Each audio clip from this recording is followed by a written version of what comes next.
നമസ്കാരം പ്രിയരെ, എല്ലാ കൂട്ടുകാർക്കും പുതിയ വീഡിയോയിലേക്ക് സ്വാഗതം. ഞാൻ ജനോ ജനാർദ്ദനൻ. ഇന്ന് ഞാൻ വന്നിരിക്കുന്നത് വറുത്തരച്ചൊരു കുമ്പളങ്ങക്കറിയുടെ റെസിപ്പി ആയിട്ടോ. രുചികരമായിട്ടുള്ളൊരു കറിയാണിത്. തീർച്ചയായിട്ടും നിങ്ങൾ വീഡിയോ സ്കിപ്പ് ചെയ്യാതെ കാണാൻ ശ്രമിക്കുക. ഇഷ്ടപ്പെട്ട ലൈക്ക്, കമൻറ്റ്, ഷെയർ എല്ലാം വാരി വിതറുക. അതുപോലെ ആദ്യമായിട്ട് കാണുന്നവരാണെങ്കിൽ നിങ്ങൾ ചാനലിൽ സബ്സ്ക്രൈബ് ചെയ്ത് ബെൽ ബട്ടൺ കൂടി അമർത്തി പോകാൻ ശ്രമിക്കുക കേട്ടോ. അപ്പോൾ ഈ വറുത്തരച്ച കുമ്പളങ്ങക്കറി, രുചികരമായിട്ടുള്ള ഈ കുമ്പളങ്ങക്കറി എങ്ങനെയാണ് ഉണ്ടാക്കുന്നതെന്ന് നോക്കിയിട്ട് വരാം. കറി ഉണ്ടാക്കാനായിട്ട് ഞാനൊരു കുമ്പളങ്ങയുടെ കഷ്ണം മീഡിയം കഷ്ണങ്ങളാക്കി ഇവിടെ നുറുക്കിയെടുത്തിട്ടുണ്ട്. അത് ഞാൻ കുക്കറിലേക്ക് ഇട്ട് കൊടുക്കുകയാണ്. അതിനുശേഷം വേവാൻ ആവശ്യമുള്ള വെള്ളം ഒഴിച്ചു കൊടുക്കുന്നുണ്ട്. അതിനുശേഷം ഒരു 1/2 ടീസ്പൂൺ ഉപ്പ്, ഒരു 1/4 ടീസ്പൂൺ മഞ്ഞൾപ്പൊടി, ഇത്രയും ചേർത്തതിന് ശേഷം ഞാൻ കുക്കർ അടച്ചിട്ട് ഒരു 2 വിസിൽ വരുന്നത് വരെ വേവിച്ചെടുക്കും. ഇളക്കി യോജിപ്പിക്കാം. അതിനുശേഷം നമുക്ക് കുക്കർ അടയ്ക്കാം.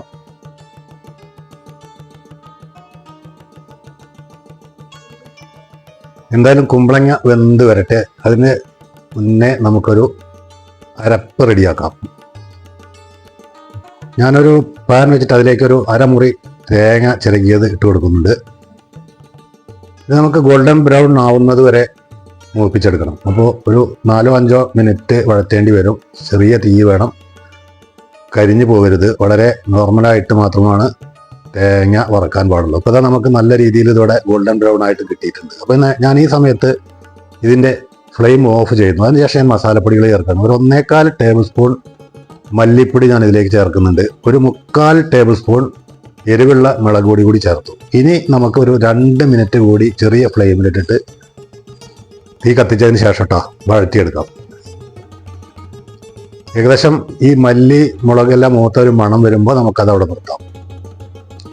പിന്നെ നല്ലൊരു കളറായിട്ട് വരും. ഇതാണ് ഈ കളറിൻ്റെ ഏകദേശം ഇപ്പോൾ നല്ല രീതിയിലൊരു കളറായിട്ട് വന്നിട്ടുണ്ട്. ഇത്രയൊക്കെ ആയാൽ നമുക്ക് ഇതിൻ്റെ തീ ഓഫ് ചെയ്തിട്ട് പിന്നെ അത് ഒന്നുകൂടി ഒരു 10 സെക്കൻഡ് നേരം വഴറ്റിയെടുത്തിട്ട് മാറ്റി വെക്കാം. ഞാനിത് മിക്സിയുടെ ജാറിലേക്ക് ഇട്ടിട്ട് അരയ്ക്കാൻ പോവുകയാണ്. വെള്ളം ഒഴിക്കാതെ പൊടിച്ചെടുക്കാനാണ് ഞാൻ തീരുമാനിച്ചിരിക്കുന്നത്. അപ്പോൾ അത് ഞാൻ മിക്സിയുടെ ജാറിലിട്ട് അരച്ചു വരാം കേട്ടോ.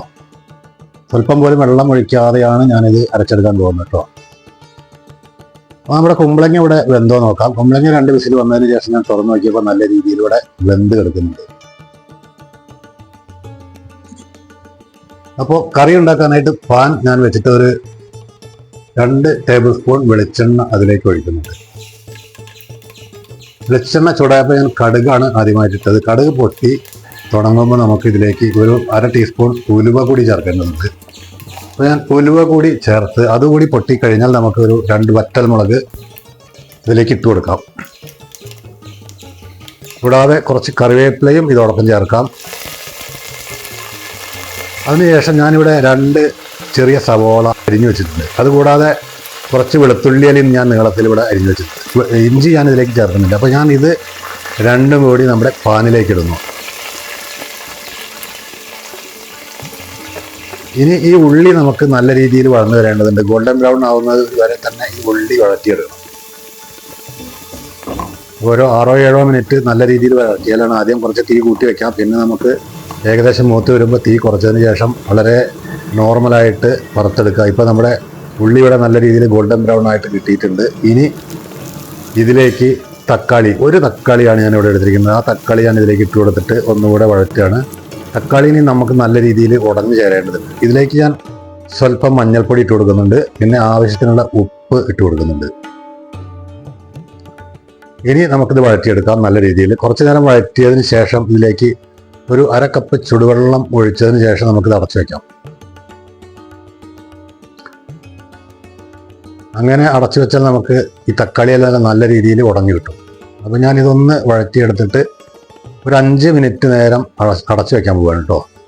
5 മിനിറ്റ് തുടർച്ചയായിട്ട് അടച്ചു വെക്കരുത്. 1-2 പ്രാവശ്യം ഇടയ്ക്കൊന്ന് തുറന്നു നോക്കിയതിന് ശേഷം ഇളക്കി യോജിപ്പിക്കണം, ഇല്ലെങ്കിൽ അടിയിൽ പിടിക്കും. അപ്പോൾ ഞാൻ ഏകദേശം 2 പ്രാവശ്യം ഇത് ഇളക്കി നോക്കിയിട്ട് ഇത് 5 മിനിറ്റിന് ശേഷം ഞാൻ തുറന്നപ്പോൾ നമ്മുടെ എണ്ണയെല്ലാം തെളിഞ്ഞിട്ട് നല്ല രീതിയിൽ ഇവിടെ തക്കാളിയെല്ലാം ഉടഞ്ഞു ചേർന്നിട്ടുണ്ട്. അപ്പോൾ ഇതിലേക്ക് ഇനി നമുക്ക് അടുത്ത പരിപാടി ചേർക്കാം. ഇപ്പം ഞാൻ ഇടാൻ പോകുന്നത് നമ്മൾ പൊടിച്ചു വെച്ച മസാലയാണ്. സ്വല്പം പോലും വെള്ളം ഒഴിക്കാതെയാണ് ഞാനിത് അരച്ചു വെച്ചിരിക്കുന്നത്. കാരണം നമ്മൾ വറുത്തെടുത്തതായ കാരണം പെട്ടെന്ന് പൊടിഞ്ഞു കിട്ടും. അപ്പോൾ ഞാനത് ഇതിലേക്ക് ഇട്ട് കൊടുക്കുന്നു.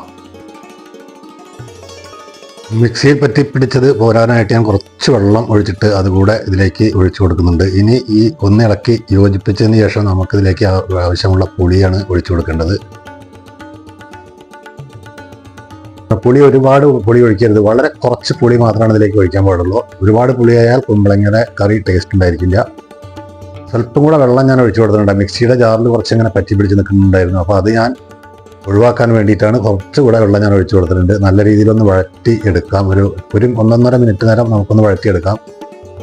അപ്പം നല്ല രീതിയിൽ ഇതിൻ്റെ ആ മസാലയൊക്കെ ഒന്ന് തെളിഞ്ഞ് വരും, എണ്ണയൊക്കെ ഒന്ന് തെളിഞ്ഞ് വന്നു കഴിഞ്ഞാൽ നല്ലൊരു ഭംഗിയായിരിക്കും കാണാൻ. അതിനുശേഷം നമുക്ക് ഇതിലേക്ക് ആവശ്യമുള്ള പുളിവെള്ളം ഒഴിച്ചു കൊടുക്കാം. വളരെ കുറച്ച് പുളിയാണ് ഞാനിവിടെ എടുത്തിരിക്കുന്നത്. അത് ഞാൻ ഇതിലേക്ക് ഒഴിച്ചു കൊടുക്കുന്നു. ഒന്നുകൂടെ ഇളക്കി യോജിപ്പിക്കാം നല്ല രീതിയിൽ. ഇപ്പം നമ്മുടെ മസാലയുടെ നല്ലൊരു കളറായിട്ട് വന്നിട്ടുണ്ട്. ഇനി ഇതിലേക്ക് നമ്മൾ വേവിച്ച് വെച്ച കുമ്പളങ്ങ മുഴുവനായിട്ട് ഇട്ട് കൊടുക്കുന്നു. വെള്ളത്തോട് കൂടിയിട്ട് ഇളക്കി യോജിപ്പിക്കാം.